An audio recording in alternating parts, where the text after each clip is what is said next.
আজকে ছয়ানি এফপি স্কুলে এসেছি, মাস্টারমশাই আছেন, আমাদের হেডমাস্টারমশাই।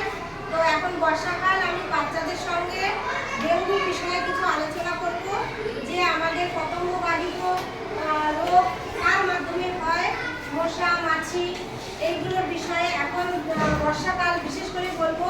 তোমরা স্কুলে যখন টিফিন খাবে, যখন মিড ডে মিল খাবে, নিজেদের যেমন থালাটা ধুয়ে রাখো আবার স্কুলে, ঠিক তেমনি তোমরা যখন টিফিনটা খাবে সেই টিফিনে অনেক সময় পেপার থাকে, তারপরে কেকের সঙ্গে যে প্লাস্টিকের বাটিগুলো থাকে সেই বাটিগুলো তোমরা যেখানে সেখানে ফেলবে না। একটা ওই বাটিতে যদি 1 ফোঁটা জল থাকে তো ওই জলেই মশার লার্ভা হবে, আর 2 বছর পর্যন্ত মশার লার্ভা বেঁচে থাকবে। তাই তোমাদেরকে সবাইকে বলবো, স্কুল চত্বরটা যেমন তোমরা পরিষ্কার রাখবে, মা বাবাকে বাড়িতে গিয়ে বলবে যে মাস্টারমশাই, দিদিমণি, ডেঙ্গু দিদিমণি সবাই বলে দিয়েছেন আমাদের নিজেদের বাড়ি নিজেদেরই পরিষ্কার রাখতে হবে। নিজের বাড়ির সামনে যদি ড্রেন থাকে সেই ড্রেনটা পরিষ্কার করে রাখতে হবে। আমাদের ফ্রিজে জমা জল থাকলে ফ্রিজের পেছনে যে জলটা জমে সেই জমা জলটা 7 দিন অন্তর ফেলতে হবে। তার কারণ 7 দিন যে জল থাকে আলগা অবস্থায় সেই জলে মশা ডিম পারে, আর সেই মশা ডিম পারলে সেটা মশার লার্ভা তো অবশ্যই হবে। আমরা তো মশা মেরে শেষ করতে পারবো না। তো আমাদের লক্ষ্য হবে বাড়ির আশেপাশে জঙ্গল যদি থাকে সেগুলো পরিষ্কার করবো। যে পাত্রগুলি জমে মশার লার্ভা, যদি একটা বোতলের মুখে জল থাকে এতেও মশার লার্ভা হবে। ভাঙাচোরা ব্যাপারী আসে, তোমরা যে হাঁড়ি ভাঙা, চেয়ার ভাঙা, টিন ভাঙা এগুলো যে থাকে না, ওই ব্যাপারীর কাছে তোমরা ওগুলো জোগাড় করে বিক্রি করতে পারো, দিয়ে আবার সেই পয়সায় তোমরা খাবার খাবে।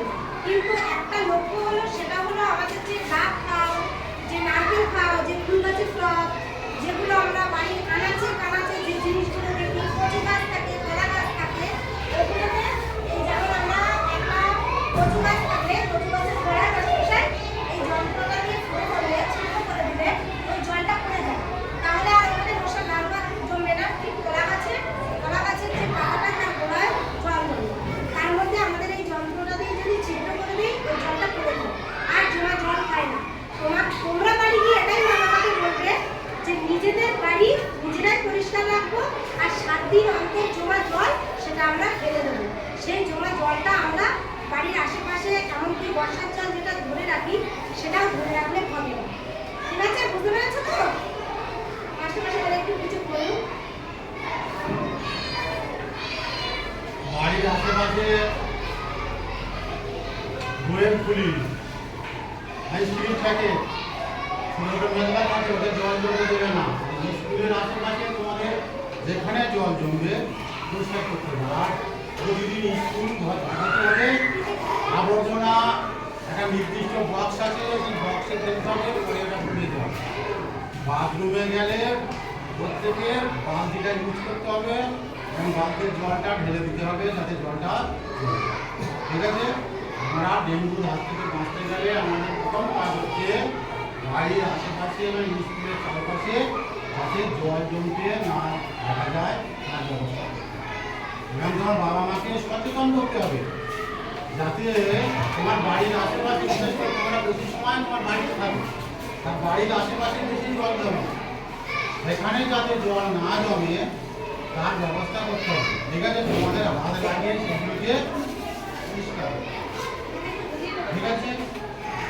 এই বলে আমি আমার বক্তব্য শেষ করছি। খুব ভালো হলো মাস্টারমশাই আমাদের ডেঙ্গু বিষয়ে বাচ্চাদের সঙ্গে খুব সাথ দিয়ে খুব সুন্দর কথা বলেছেন। আশা করবো যে প্রত্যেক মাসে এই প্রোগ্রামটা হবে, বাচ্চারা সবাই এটা বুঝতে পারবে।